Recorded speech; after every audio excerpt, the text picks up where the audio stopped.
വാസ ship museum കാണാൻ വേണ്ടി ഞങ്ങളിങ്ങനെ ട്രാമിൽ നിന്ന് ഇറങ്ങി. നമ്മൾ വന്ന ട്രാം ഇതാ പോകുന്നു. ഓക്കെ, നമ്പർ 7 ആണ് വാസ മുസീത്ത് എന്നാണ് നമ്മൾ ഇറങ്ങേണ്ട സ്ഥലത്തിൻ്റെ പേര്. നമ്മൾ സ്റ്റോക്ക്ഹോം സെൻട്രലിൽ നിന്ന് ട്രാം പിടിക്കണം. ഇത് നമ്മൾ സാധാരണ കാറുകളും ബസ്സുകളൊക്കെ പോകുന്ന റോട്ടിൽ കൂടിയാണ് പോകുന്നത്. അപ്പോൾ വാ, ഇങ്ങോട്ട് വാ. അതാണോ മുസീത്ത്? ഓക്കെ, അത് അങ്ങോട്ട് ആളുകൾ പോകുന്നുണ്ട്. ഓക്കെ ഓക്കെ, നോക്കാം. വാ, അവിടെ ആയിരിക്കാം. അത് ശില്പ ഗോപുരം എന്ന് തന്നെ പറയാം. സുന്ദരമായി ചെയ്തിട്ടുണ്ട്. നോക്കട്ടെ, ഇവിടെ ആയിരിക്കാം.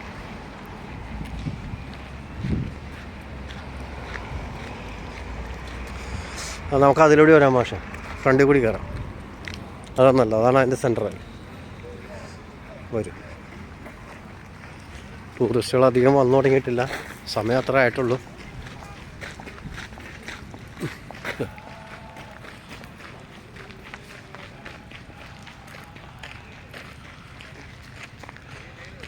സ്റ്റോക്ക്ഹോമിൽ പ്രധാനമായിട്ട് കാണാനുള്ളത് രണ്ട് കാര്യമാണ്. ഒന്ന് ഈ വാസ ഷിപ്പ് മ്യൂസിയവും, രണ്ടാമത്തത് ഇവിടുത്തെ ഒരു ഗാർഡൻ ഉണ്ട്, യോർക്ക് ഗാർഡൻ. അതുമാണ് കാണാനുള്ളത്. അപ്പോൾ ഇത് മ്യൂസിയം കണ്ടു കഴിഞ്ഞാൽ പിന്നെ ഞങ്ങൾ നേരെ ഗാർഡനിലേക്ക് പോകും. ഓക്കെ, പിന്നെ ഗാർഡനാണ് ഞങ്ങളുടെ പ്രധാനപ്പെട്ട സ്ഥലം.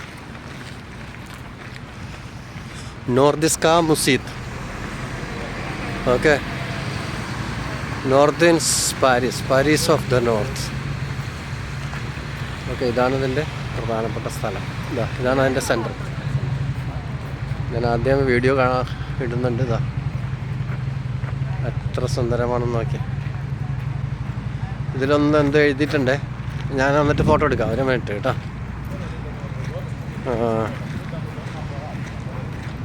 ഫ്രദൻ റോസ്കിൽഡെ 1658. ഇതുണ്ട 1654 to 1660. അത് ചരിത്ര സംഭവമായിരിക്കാം. വാർസ് ചാവ് 1656. അതിൻ്റെ ബാക്കി സംഭവങ്ങൾ ഞാൻ നിങ്ങൾക്ക് അകത്ത് നിന്നിട്ട് കിട്ടുന്ന വിവരം വെച്ചിട്ട് പറയാം. ഇതിൻ്റെ എന്തൊക്കെ ഇവിടെ എഴുതിയിട്ടുണ്ട്.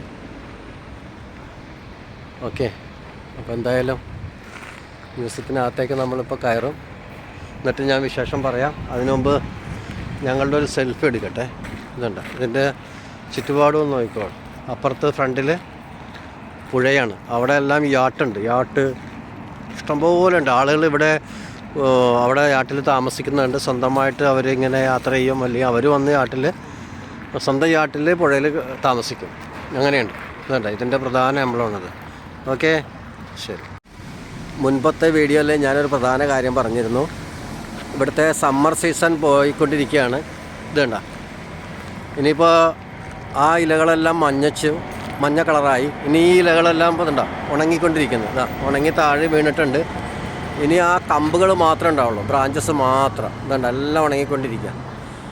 ഇനി അത് ഉണങ്ങി മഞ്ഞുകൾ വരാൻ തുടങ്ങും. വിൻ്ററാവും. വിൻ്ററായി കഴിഞ്ഞാൽ ഇവിടെ ഫുള്ള് ഇതെല്ലാം വെളുപ്പ് കളറായിരിക്കും ഐസ് വീണിട്ട്. ശേഷം പിന്നെ ഫുൾ ഐസായിരിക്കും. അപ്പോൾ ഈ ഇലകളെല്ലാം പോവും. പിന്നെ അടുത്ത സമ്മർ വരുമ്പോൾ പുതിയ ഇലകളെല്ലാം മരത്തിന് വരും. അപ്പോൾ ഞങ്ങളെന്തായാലും മ്യൂസിയത്തിലേക്ക് കയറട്ടെ. ഓക്കെ, ഇതാണ് മ്യൂസിയത്തിൻ്റെ മെയിൻ എൻട്രൻസ്. ഓക്കെ, ഭയങ്കര തിരക്കൊന്നുമില്ല. ഇപ്പോൾ കാലത്തായതുകൊണ്ട് അങ്ങനെ അധികം ആളുണ്ടാവില്ല. വേണ്ട. ഓക്കെ, ബാക്കിയെല്ലാം ഞാൻ അവിടെ അകത്ത് കയറിയിട്ട് പറയാം.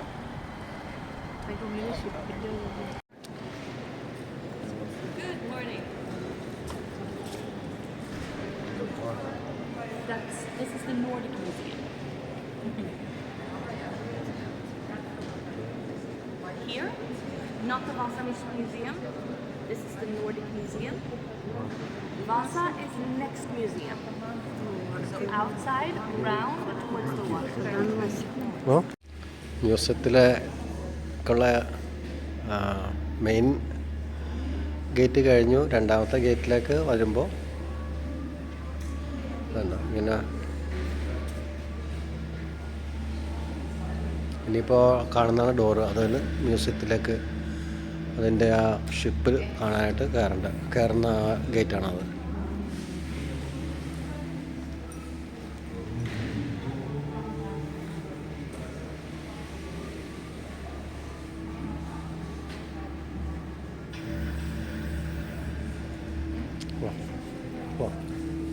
കാണണോ? വാ.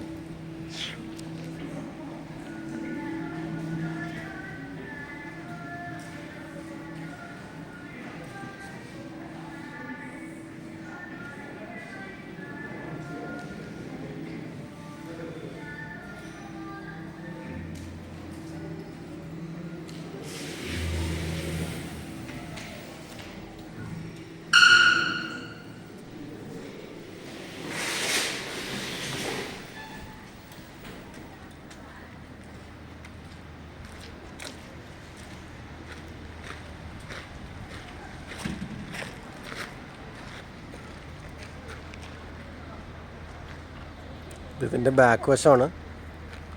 ഇതാണ്. വാ, അങ്ങോട്ടാണ്. വാ.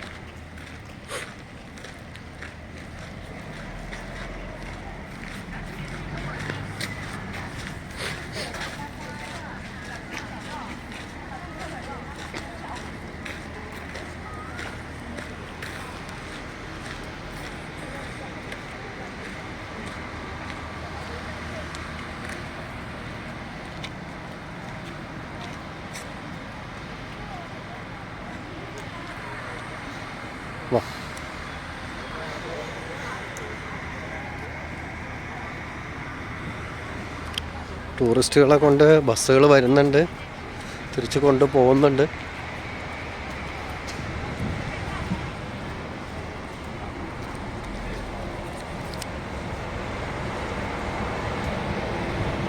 അതാണ് വാസ മസ്ജിദ്. ഇതാ വാസ മസ്ജിദ്, അതാണ് കണ്ടല്ലോ.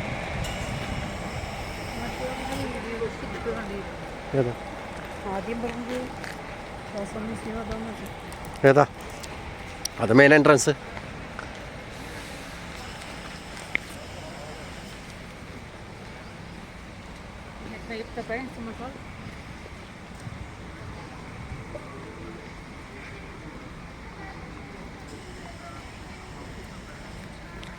ഇതാണ് വാസ മ്യൂസിയം ഈ കാണുന്നത്. ഇതിൻ്റെ ഉള്ളിലേക്കാണ് ഇപ്പോൾ നമ്മൾ കയറേണ്ടത്. അത് ആ ഷിപ്പിൻ്റെ ഇതൊക്കെ കാണാൻ തുടങ്ങിയിട്ടുണ്ട്. മുങ്ങിപ്പോയ ഷിപ്പ് പൊക്കിയെടുത്തതാണിത്. ഓക്കെ.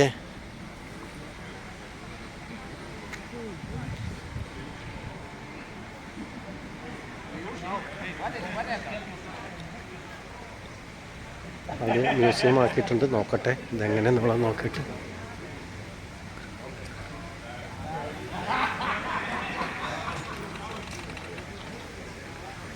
ഇതിലെ എൻട്രി വാസ മസ്ജിദ്.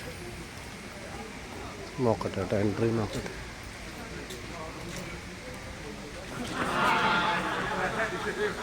ഗ്രൂപ്പ്സ്, സിംഗിൾസ് എന്നെല്ലാം നോക്കട്ടെ. ഈ സൈഡിൽ കൂടിയാണോ അറിയില്ല, നോക്കാം.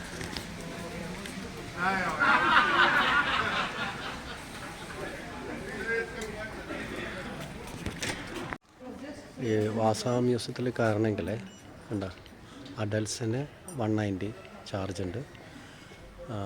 18 ഇയർ വരെയുള്ള ആളുകൾക്ക് ഫ്രീ ആണ്. അപ്പോൾ ആ 18 വയസ്സ് പ്രായമുള്ള ആളുകൾക്ക് എല്ലാവർക്കും ഫ്രീ ആയിട്ട് ഇതിൽ കയറാം. ഓക്കെ, ശരി, നോക്കട്ടെ.